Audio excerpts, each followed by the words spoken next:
Today we will study about first law of motion in chapter 9, that is force and laws of motion. तो first law को पढ़ने से पहले मैंने आपको इनर्शिया बताया था प्रीवियस वीडियो में. उसमें आपको बताया गया था कि कोई ऑब्जेक्ट अगर मूव कर रही है तो वो अपने आप को मूविंग में ही रखने की कोशिश करेगी. अगर कोई ऑब्जेक्ट रेस्ट में है तो वो अपने आप को कोशिश करेगी कि वो रेस्ट में ही रहे. That property of opposition is known as the inertia. तो हमें जो फर्स्ट लॉ में पढ़ना है वो इनर्शिया के ही बारे में पढ़ना. आप ये बोल सकते हैं कि inertia is also known as the first law of motion. Inertia ही मोशन का पहला नियम है, पहला लॉ है. ठीक है, तो इनर्शिया क्या है? An object remains in a state of rest और यूनिफॉर्म मोशन. अगर कोई ऑब्जेक्ट यूनिफॉर्म मोशन में, मतलब कि अगर स्ट्रेट लाइन में मूव कर रहा है सेम स्पीड से, सेम वेलोसिटी से, या फिर वो रेस्ट में है तो वो अपने आप को रेस्ट में ही रखेगा. या अगर मूव कर रहा है यूनिफॉर्म मोशन में तो वो अपने आप को मूव ही रखेगा. कब तक? जब तक कि हम उसके ऊपर एक एक्सटर्नल फोर्स अप्लाई ना करें तब तक वो अपने आप को या तो मूविंग में रखेगा अगर वो मूव में है, या अगर वो रेस्ट में है तो अपने आप को वो रेस्ट में ही रखेगा. तो this property is known as the inertia.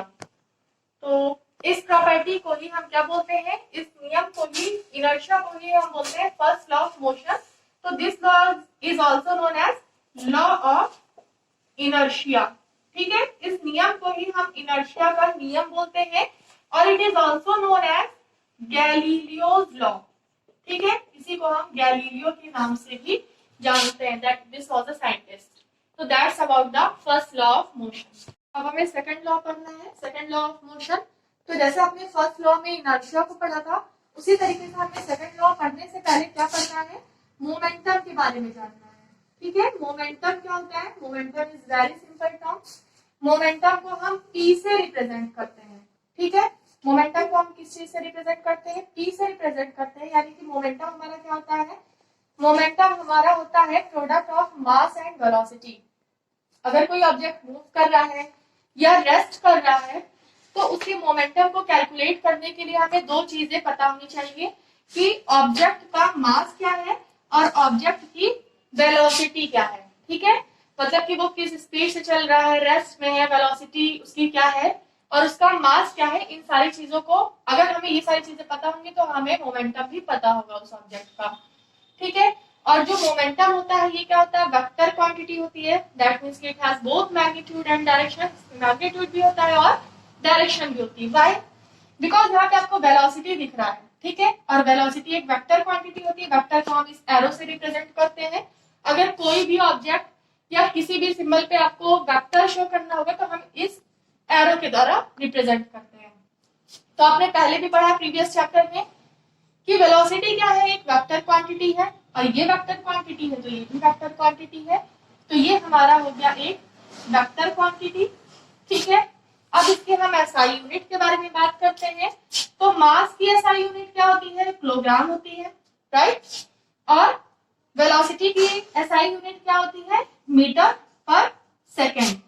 तो मोमेंटम की एसआई यूनिट क्या होगी? किलोग्राम मीटर पर second. This is the SI unit of momentum.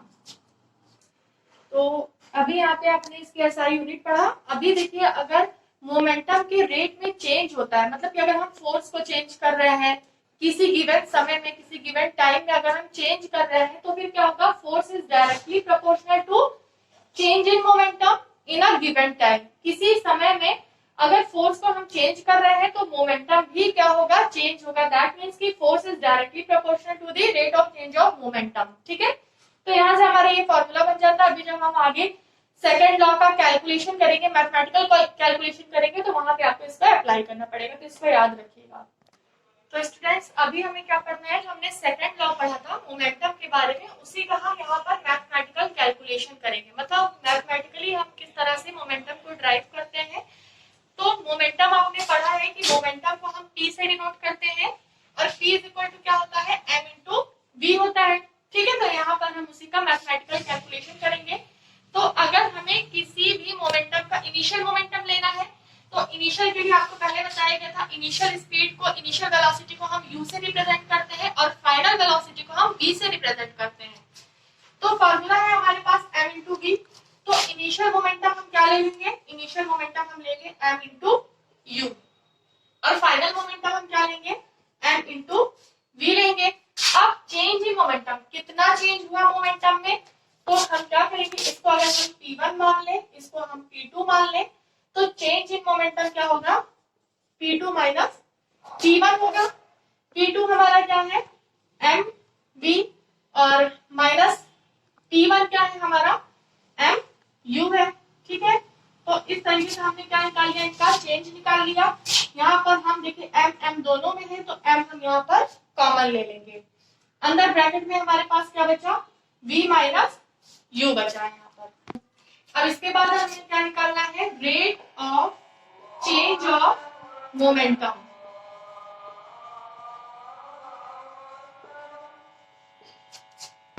तो यहाँ पे देखिए चेंज इन मोमेंटम क्या लिया हमने, p2 माइनस p1 लिया है, यानी कि इस p2 में से हम इस p1 को माइनस कर देंगे, तो हमने p2 की वैल्यू पुटअप किया m into v, minus p1 की हमने वैल्यू पुटअप किया m इंटू u।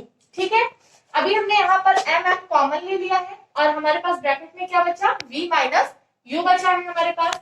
अभी हमें निकालना है rate of change of momentum. तो rate of change of momentum मतलब कि किसी समय में होगा चेंज, तो हमने इसके लिए क्या ले लिया, delta P upon T. Delta मतलब होता है जब हम किसी की वैल्यू में कोई चेंज करते हैं तो उसको हम डेल्टा से डिनोट करते हैं। तो डेल्टा पी हमारा क्या निकला है, यहाँ पर डेल्टा पी हमारा निकला m, ब्रैकेट में v माइनस यू, तो हमने डेल्टा पी की जगह m ब्रैकेट में v माइनस यू रख दिया है, अपॉन टी था हमारे पास, तो हमने अपॉन टी रख दिया है यहाँ पर। अब अगर force according to second law, ठीक है, हमारे पास फोर्स क्या है, हमारे पास फोर्स अभी हमने पढ़ा था, मैंने कहा था कि आगे चल करके मैथमेटिकल कैलकुलेशन में यूज होगा उसका। तो F is directly proportional to delta P upon delta T। ठीक है, तो F जो हमारा फोर्स है वो डेल्टा P के डायरेक्टली प्रोपोर्शनल है, तो डेल्टा P की हमने यहाँ पे वैल्यू रख दिया है। यहाँ से डेल्टा P की हमारी वैल्यू क्या है, m into v minus you, तो हमने ये वैल्यू रख दिया है अपॉन T। ठीक है, यहाँ पे हम T रखते हैं, तो हमने यहाँ पे वैल्यू पुट अप कर दिया है। और जब भी हम प्रोपोर्शनैलिटी साइन हटाते हैं तो एक कांस्टेंट बढ़ता है, तो यहाँ पे हमने कांस्टेंट k बढ़ा लिया है। कांस्टेंट, इस साइन को हटाने से एक कांस्टेंट बढ़ता है और साथ में एक इक्वल टू लगता है। ठीक है, तो हमने इस तरह से यहाँ पे एक कांस्टेंट बढ़ा लिया है। अभी आप यहाँ पर ध्यान से देखिए, तो v minus u upon t किसका फॉर्मूला है, ये एक्सेलरेशन का फॉर्मूला है। a is equal to v minus u upon t होता है, तो हम इस पूरे की जगह क्या रख सकते हैं, a रख सकते हैं। f is equal to constant into m into, हमने a किसकी जगह बढ़ाया, इस पूरी वैल्यू की जगह हमने a बढ़ा लिया है। ठीक है, अब ये कांस्टेंट है हमारा, अगर हम इसको 1 मान ले, ठीक है, 1 kg मान ले और एक्सेलरेशन हम 1 मान ले, तो हमारा ये जो कांस्टेंट होगा ये भी क्या हो जाएगा, 1 हो जाएगा। तो हमारा फॉर्मूला क्या निकल करके आएगा, f is equal to m into a निकल करके आएगा। और यहाँ पे ये फोर्स की वैल्यू निकाल रही है, और फोर्स की वैल्यू आप जानते हैं क्या होती है, न्यूटन होती है, यानी कि इसकी एसआई यूनिट क्या हो जाएगी, न्यूटन हो जाएगी। तो that's about all second Newton. Third Newton का लॉ जो है, थर्ड मोशन का, वो हम अपने नेक्स्ट वीडियो में कवर करेंगे। Okay, take care, bye bye.